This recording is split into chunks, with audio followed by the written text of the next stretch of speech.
আসসালামু আলাইকুম everyone, welcome to my channel. আশা করছি সবাই অনেক ভালো আছেন। আজকে আমি আপনাদের সাথে শেয়ার করব সবচেয়ে বেশি স্বাদের দেশি মুরগি রান্নার রেসিপি। নর্মালি কিন্তু মুরগির মাংস আমরা কম বেশি সবাই রান্না করে থাকি। আজকের রেসিপিটি ফলো করলে আপনাদের মুরগির মাংস রান্না করাটা সবচেয়ে বেস্ট হবে। তাহলে আর কথা না বাড়িয়ে শুরু করা যাক। আমি একটি কড়াইতে পরিমাণ মতো তেল দিয়ে দিয়েছি।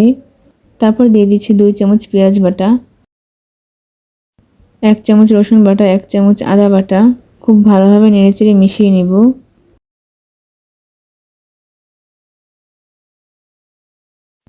মশলাটা হালকা তেলের সাথে ভাজা হয়ে গেলে এর ভিতরে দিয়ে দেব 1 কাপ টমেটো কুচি। তারপর আবার সবকিছু একটু ভালোভাবে ভেজে নেব। তেলের সাথে হালকা ভেজে নেওয়া হয়ে গেলে এর ভিতরে সামান্য পরিমাণ পানি দিয়ে দেব।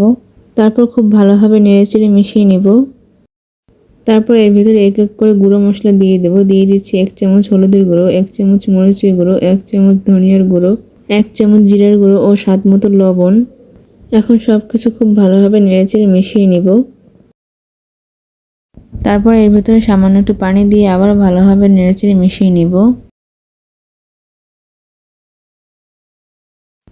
মশলাটা খুব ভালোভাবে কষিয়ে নিতে হবে।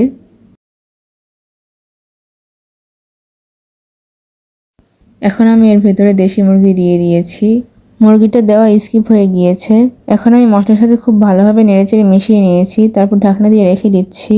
প্রায় 6 থেকে 7 মিনিট পর ঢাকনা উঠিয়ে খুব ভালোভাবে নেড়েচেড়ে মিশিয়ে নিচ্ছি।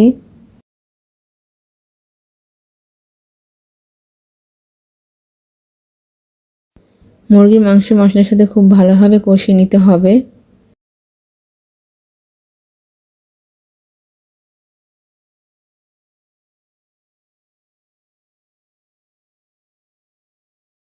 মুরগির মাংস খুব ভালোভাবে কষিয়ে নেওয়া হয়ে গেলে এর ভিতরে পরিমাণ মতো পানি দিয়ে দিব।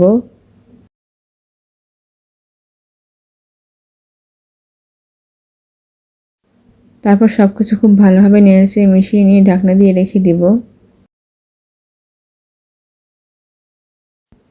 মুরগি রান্না প্রায় শেষ হয়ে এলে এর উপরে কিছুটা জিরার গুঁড়ো দিয়ে দিব।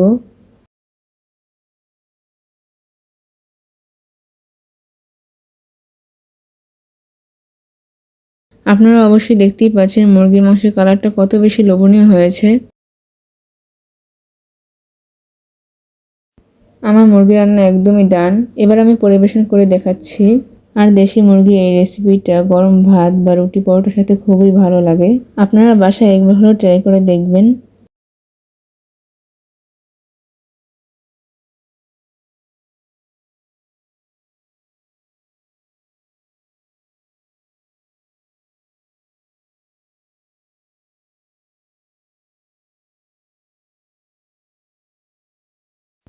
তাহলে আজকের রেসিপি আপনাদের কাছে কেমন লাগলো অবশ্যই আমাকে কমেন্ট জানাতে ভুলবেন না। আর লাইক করে সাবস্ক্রাইব করে পাশেই থাকবেন। তাহলে আজকে এই পর্যন্তই। সবাই ভালো থাকবেন, সুস্থ থাকবেন। আল্লাহ হাফেজ।